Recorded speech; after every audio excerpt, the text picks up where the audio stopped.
ఎదురుకొట్టే కాలంలో ఏది ముట్టినా షాకే కొడుతుందట. తెలుసా మీకు? అంటే కాలం ఎదురు తిరగడం స్టార్ట్ అయితే ఏం చేసినా ఎంత ప్లాన్ వేసినా కానీ బెడిసి కొడుతుంది అనమాట. ఆఖరికి ట్రాల్స్ చేసి హేళన చేయాలి, కించపరచాలి అనుకున్నా కానీ ప్రజాగ్రహం ఎదురు తిరిగి నిలదీసే పరిస్థితి వస్తుంది. లేటెస్ట్ ఎగ్జాంపుల్ బొత్స సత్యబాబు కదా.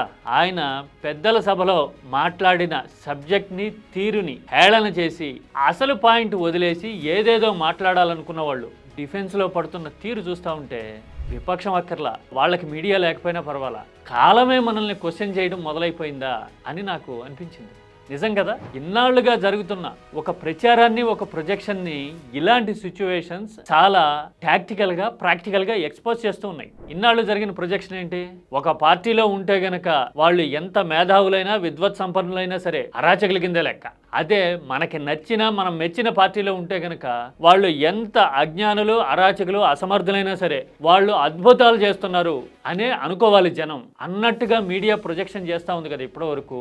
అలాంటి అటెంప్ట్స్ ఇప్పుడు బద్దలవుతున్న సీజన్ ఇది, అవునా కాదా?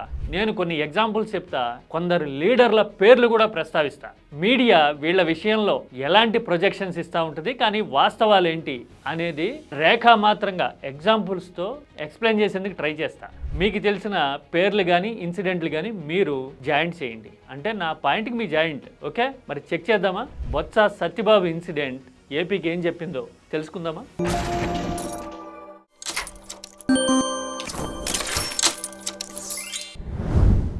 మీడియా వార్తల్ని, వాస్తవాల్ని గాలికి వదిలేసి పొలిటికల్ ప్రొజెక్షన్స్ ఒక పార్టీకి, కొందరి ఎజెండాకి మేలు చేసేందుకు, పట్టం కట్టేందుకు నిరంతరం ప్రయాస పడిపోవడం చూస్తుంటాం కదా.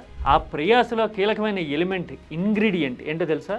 అపోనెంట్స్ని అరాచకులుగాను, ఆలోచన లేని వాళ్ళుగాను చిత్రీకరించే ప్రయత్నం. ఫలానా పార్టీలో ఉన్నారు అంటే, ఫలానా ఎందుకులేండి, ఓపెన్గా మాట్లాడదాం. వైసీపీలో ఉన్నారనుకోండి, వాళ్ళు ఎంత మేధావులైనా, ఎంత అనుభవజ్ఞులైనా, ఎంత హుందాతనం గలవాళ్ళైనా అవేవి అక్కర్లేక వాళ్ళ మీద ఏదో రకంగా ముద్రేసేయాలి, ట్రాల్ చేసేయాలి, కించపరిచేసి మానసికంగా దెబ్బతీసేందుకు ట్రై చేసేయాలి. లేటెస్ట్ ఫస్ట్ అనుకుందాం. రీసెంట్గా ఏం జరిగింది, నిన్నగాక మొన్న చూసాం కదా. అంబటి విషయంలో ఏం జరిగిందో మండల్లో చర్చించాలి అని బొత్స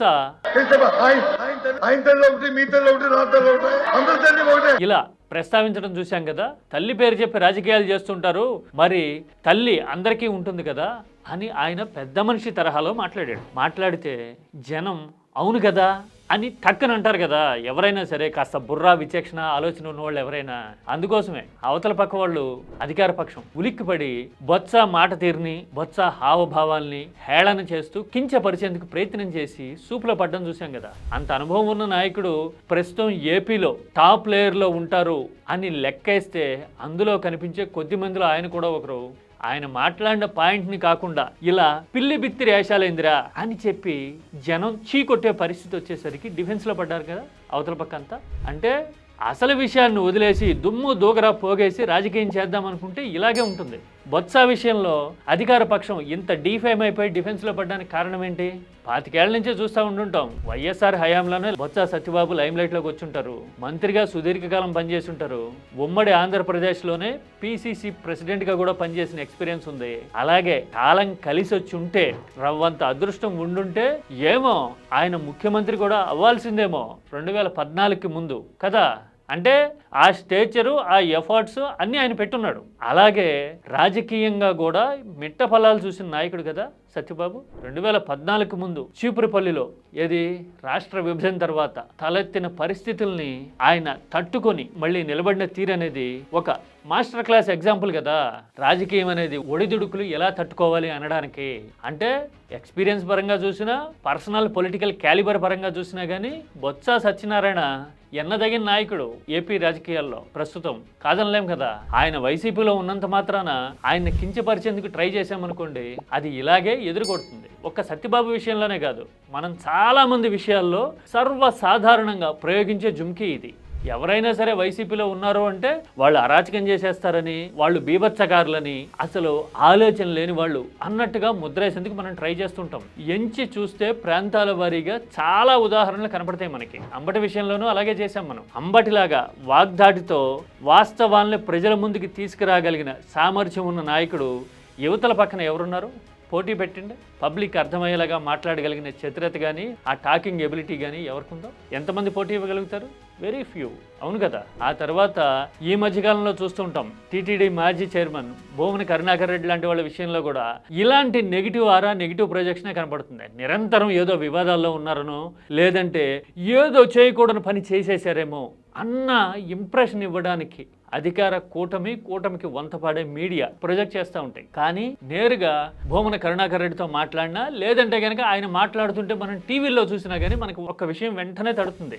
ఆధ్యాత్మికపరమైన, ధార్మికపరమైన విషయాల్లోనే కాదు, ఆలోచనాపరంగా నిర్మాణాత్మకంగా ఉండే తీరులో కరుణాకర్ రెడ్డికి ఎంత లోతుంది అనేది ఆయన మాట తీరు చూస్తే అర్థమైపోతుంది. ఏ విషయమైనా మాట్లాడుతున్నాను అంటే అవగాహనను పెంచుకొని ఆ సబ్జెక్ట్ మీద అథెంటిసిటీ రావటము, దానికి తోడు అందులో నిజం ఉండటము, రెండు నిర్ధారించుకున్న తర్వాత కానీ నేను ఏ విషయాన్ని కూడా నా జీవితంలో ఇంతవరకు నేను మాట్లాడలేదు. పోనీ ఆయన టీటీడీ మాజీ చైర్మన్ కాబట్టి ఆ సబ్జెక్ట్నే తీసుకుందాం. వైదిక విషయాల దగ్గర నుంచి, ఆగమ శాస్త్రం దగ్గర నుంచి, రోజువారీ వ్యవహారాల దాకా ఆయనతో వాదించి నెగ్గగలిగిన సామర్థ్యం ఉన్నవాళ్ళు మన పక్కన ఎవరున్నారు? కావాలంటే ఓపెన్ డిబేట్కి వెళ్ళండి, చూద్దాం, తెలిసిపోతుంది ఎవరి సత్తా ఎంతో. పట్టుమని 2 నిమిషాలు కెమెరా ముందు మాట్లాడలేరు. మనం కీలక స్థానాల్లో కూర్చోబెట్టిన వాళ్ళు మీడియా బలం ఉన్నా, మంది మార్బలం ఉన్నా కానీ ముఖం చిట్లించుకుంటూ ఏసడిస్తూ మాట్లాడుతున్న తీరు చూస్తే మనకే డ్యామేజ్ అవుతుంది. వాళ్ళు మాట్లాడుతూ ఉంటే అనిపిస్తుంది మన వాళ్ళ సామర్థ్యం. మన పక్కనేమో అలాంటి వాళ్ళు ఉంటారు. మనం ఈ విషయాన్ని కప్పిపుచ్చేందుకు ఎదుటి వాళ్ళ సబ్జెక్టు విద్వత్తు అనేది బయటికి రాకూడదు అనుకుని అరాజకులోని ముద్రేస్తుంటాం. నేను చెప్పింది 2-3 ఎగ్జాంపుల్స్ మాత్రమే. ఉత్తరాంధ్రలో సత్యబాబు, మధ్య కోస్తాలో రాంబాబు, రాయలసీమలో కరుణాకర్ రెడ్డి, 3 ఎగ్జాంపుల్స్ మాత్రమే. ఇలాంటి ఉదాహరణలు ఎంచి చూస్తే కోకొల్లలు. అవునా కాదా? మరి నిజమైన అరాచకం ఎక్కడ ఉంటుంది?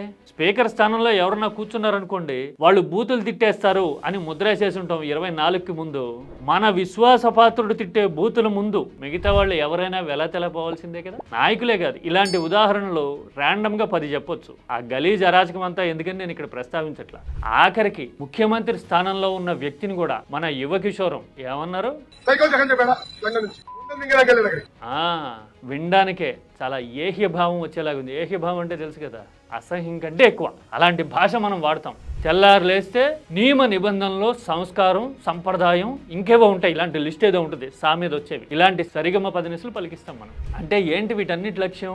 ఎదుటి వాళ్ళు మాట్లాడే సబ్జెక్ట్ కానీ, ఆలోచన కానీ జనానికి చేరకూడదు. వాళ్ళు కదిలితే మెదిలితే వాళ్ళకి నెగిటివ్ ఆరా చుట్టబెట్టాలి.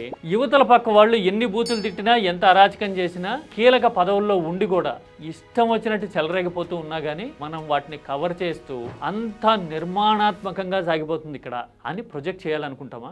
కలిసి వచ్చే కాలంలో అలాంటివి పని చేయొచ్చునేమో. ఏది నేను ముందు చెప్పా కదా, కాలం ఎదురు నిలబడ్డం మొదలైనప్పుడు మాత్రం ఎక్స్పోజ్ అవ్వక తప్పదు కదా. బొత్స సత్యబాబు ఇన్సిడెంట్ సాక్షిగా ఆ విషయం మరోసారి రుజువైంది కదా. ఏమంటారు?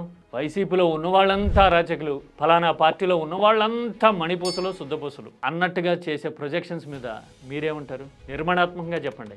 ఎగ్జాంపుల్స్ చెప్పేటప్పుడు భాష సవ్యంగా, సకారాత్మకంగా ఉండేలాగా చూసుకోండి. ఎందుకంటే సబ్జెక్ట్ అనేది ఇంపార్టెంట్.